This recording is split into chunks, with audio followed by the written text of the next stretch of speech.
I'm Dr. Jean Hofve. I've been a veterinarian for 25 years, a little more. I started late. In my defense, I started late.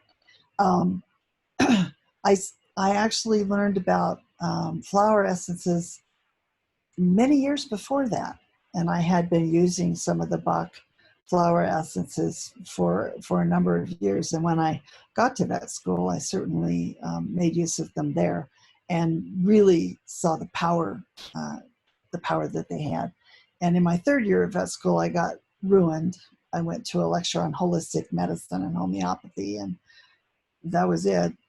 I was off the rails after that, and my professors and classmates just had to say, "Oh, there goes Jean," But yeah, it's been a great career, and I'm so happy to be able to help the animals this way.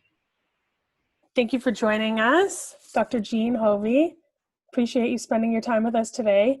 Why don't we start with a couple questions that attendees wrote in. There's one here from Annie Juliana. She's asking, how can you tell if a cat is stressed, and how can I help my cat if I know that he or she is stressed? That is probably the best possible question, because you look at your cat and he's sleeping on the windowsill, he's on the couch, he's upside down, and you think, what's stressed? You can't possibly be stressed. Look at what you do. You lay around all the time. You get fed, you get love, you get everything. Stress is in the eye of the beholder. So if your cat thinks it's stressed, it's stressed. And I'll just give you a quick example. I was living in Englewood, Colorado, and I moved to the mountains across the street from where I am now, actually. And my cat Puzzle, she was shy, and she seemed to spend a lot of time in the closet with her brother, but that was, that's fine. They were fine. Otherwise, she just kind of was real shy about stuff. When I moved to the mountains, all of a sudden she's out. She's claiming the best sunspot. She gets fed first. She's beaten up with the 3 boys. And I realized I had been living on a snow route, which also was the route for the ambulances.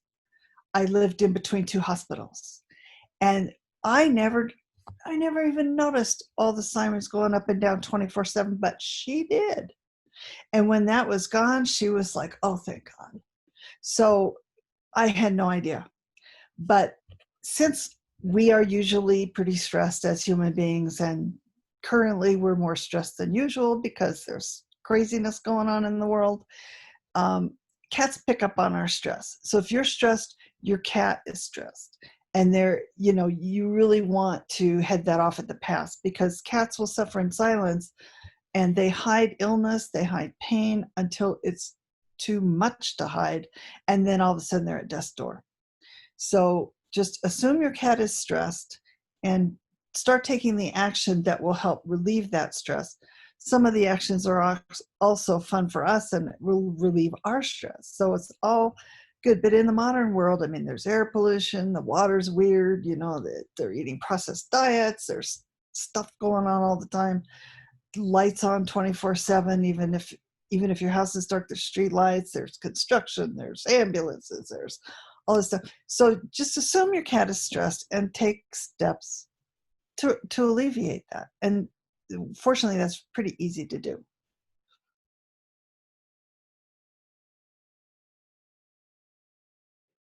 My number one, I have a lot of number ones, I guess, but we were going to talk about flower essences, and we will, but there are some other very basic things to keep in mind.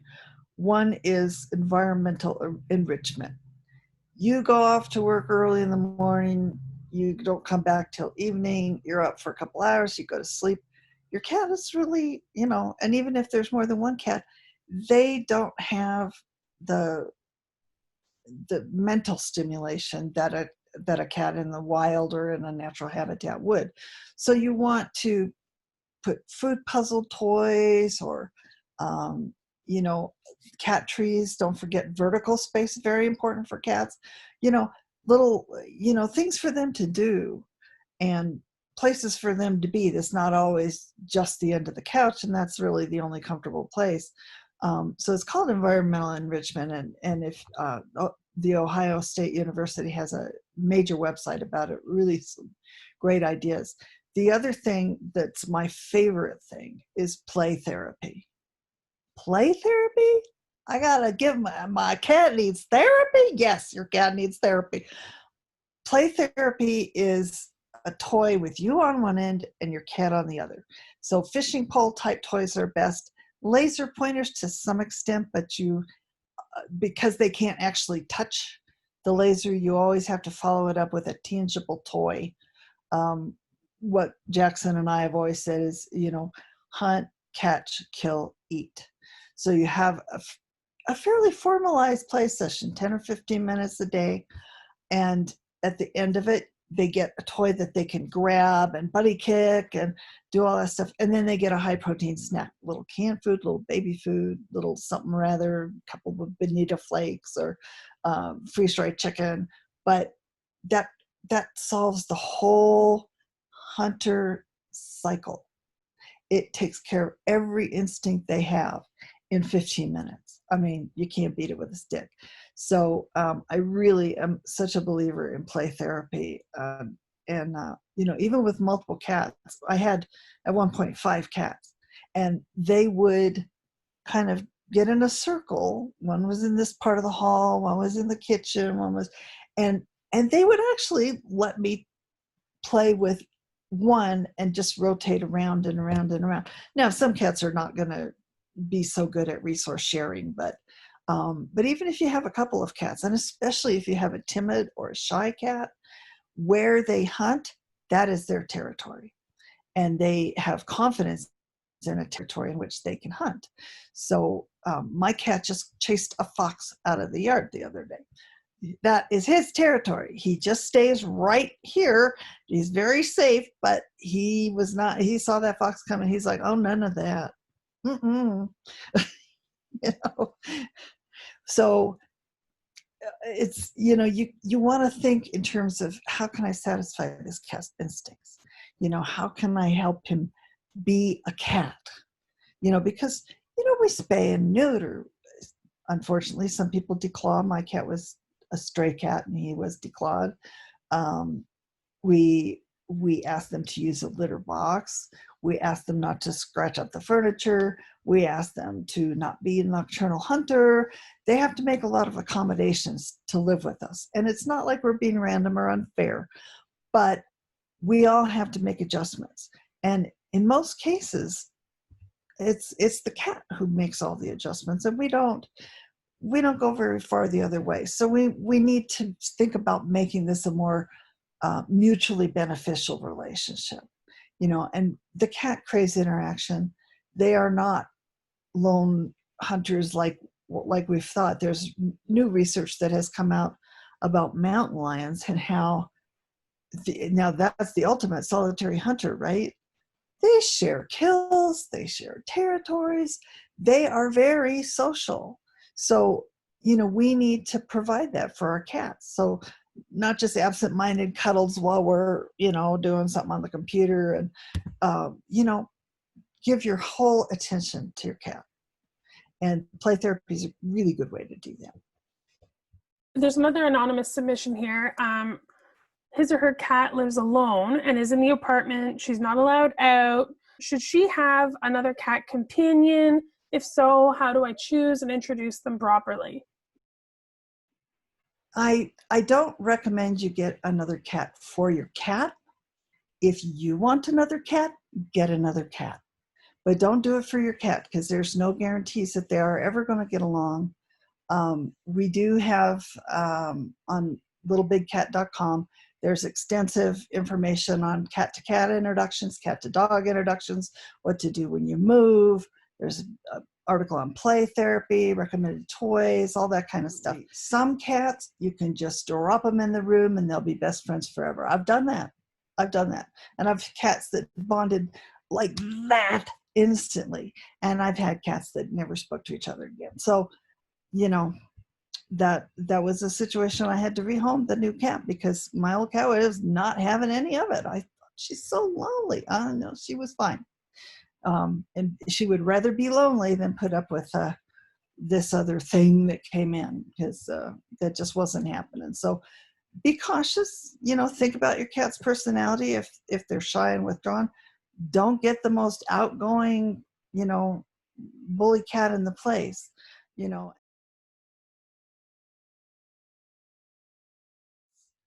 So you really got to do complete separation, site swapping, crack feet on by the crack in the door, that whole 9 yards that Jackson talks about on My Cat from Hill, all of that. And even if your cats have been together and they seem to be doing okay, and then they have a tiff, start over. Pretend they're complete strangers, start over. That actually works. It's amazing. But you can reintroduce cats that know each other and put them on a different social footing. It's quite amazing.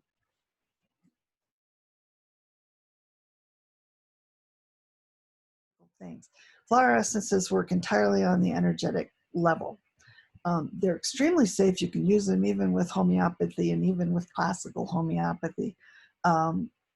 They're so safe and so non-toxic, and they're very easy to use. You just get them in the vicinity of the cat. So they're really great.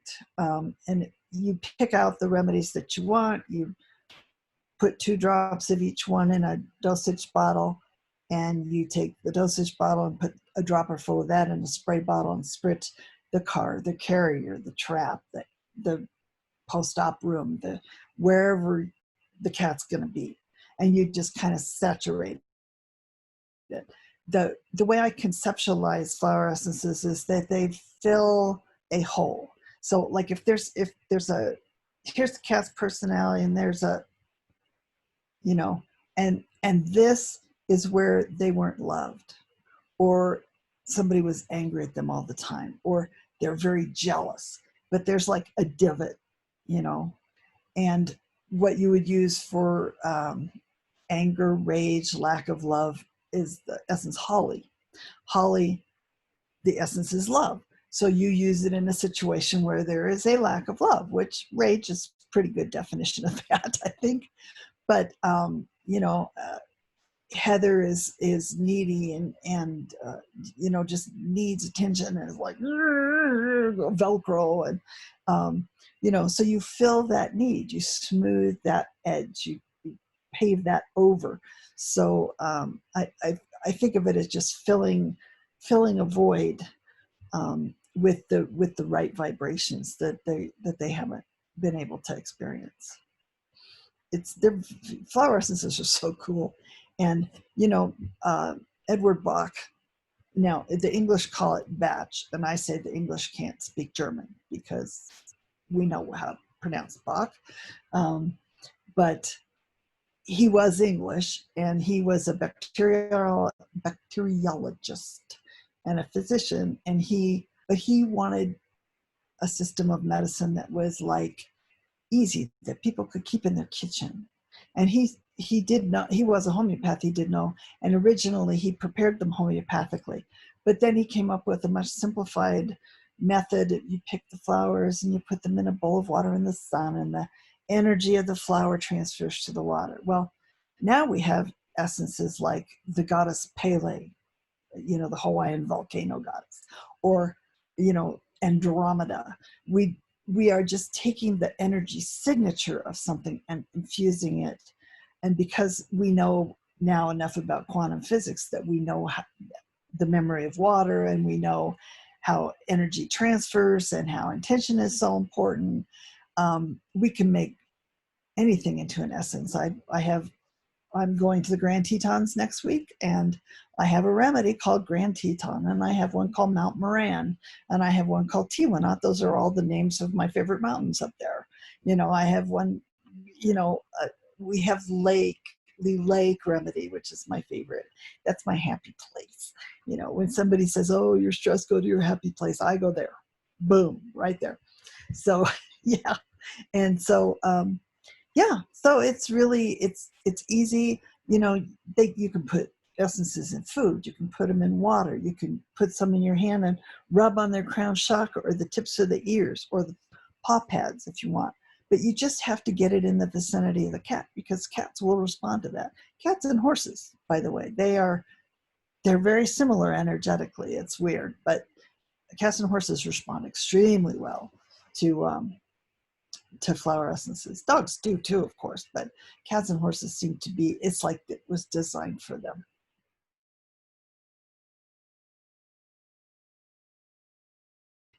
And don't forget, when you're working with these cats, take it yourself, okay? We actually, I don't know if we do anymore, but we did have an essence about that the rescuer would take for themselves. Because it's a stressful thing to be doing, and as you know, people burn out doing it. So we have to take care of the rescued animals, but we also have to take care of the rescuer. So think about, what are the things that are triggering you, what are the things that you get most stressed about, and you can find essences that will help cope with that stuff.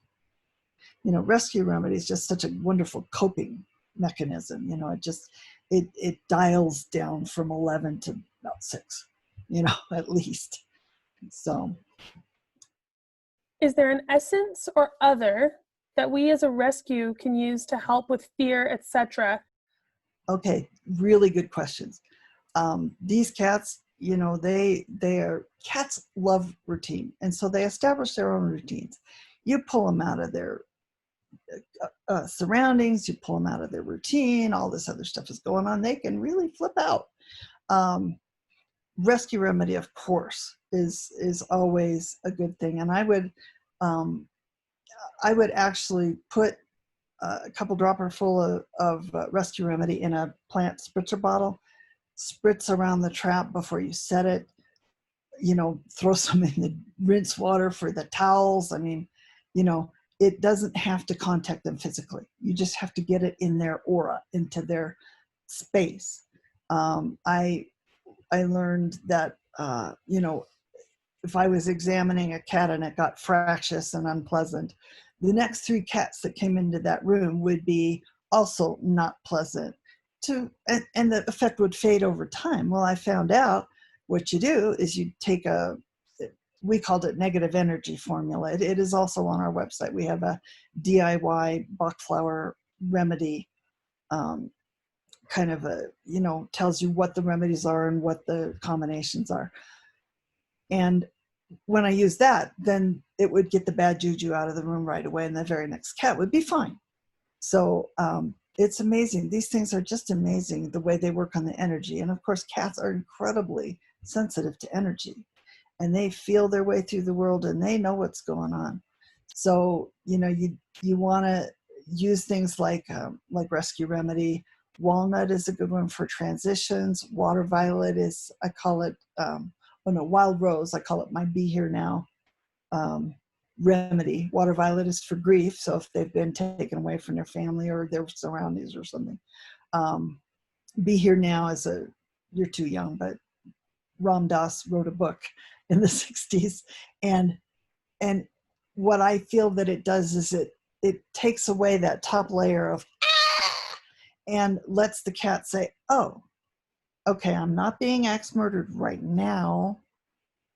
What do I have to pay attention to right now? And it lets them more calmly assess the situation and deal with what's in front of them, instead of bringing all that cattywampus stuff in from, and freaked outedness.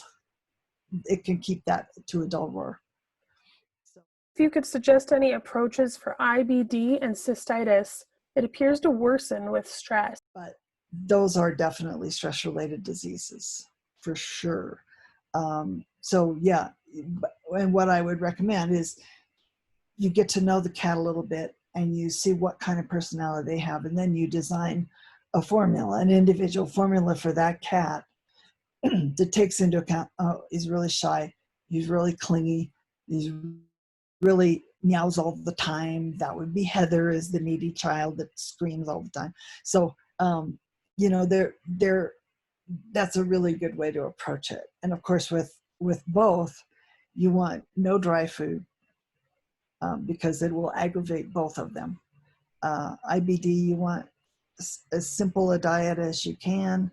And you do want to pay really close attention to the environment and make sure it's a low stress environment, that the bowl isn't in the middle of the kitchen floor or in the middle of a hall and everybody's running up and down, or on top of the dryer and the dryer buzzer goes off and they never eat again, that kind of thing, you know. So it's just a matter of paying attention. And I don't think we have been taught to pay attention to what's going on around us, especially in this society. Have you heard of Temple Grandin? She was one of my professors in veterinary school. She's autistic, and she designs abattoirs, slaughterhouses, so that they're less stressful for cows to go in. Like, a cow doesn't like to turn a sharp corner, so she designs round paths so they can just flow, you know, and they don't see too far ahead, and they don't. If you're autistic or if you're an animal, you see everything. You are getting 100% of the input from your environment. We, in this culture, have learned to sift that out. Like, if we look at a picture of the Mona Lisa, we see the Mona Lisa. We see the face and the smile. And an autistic person that looks at the Mona Lisa sees there's a castle in the background and there are trees over here. What's she got in her lap? They have unfiltered input. So we want to simplify that and stabilize that as much as we can to help these guys.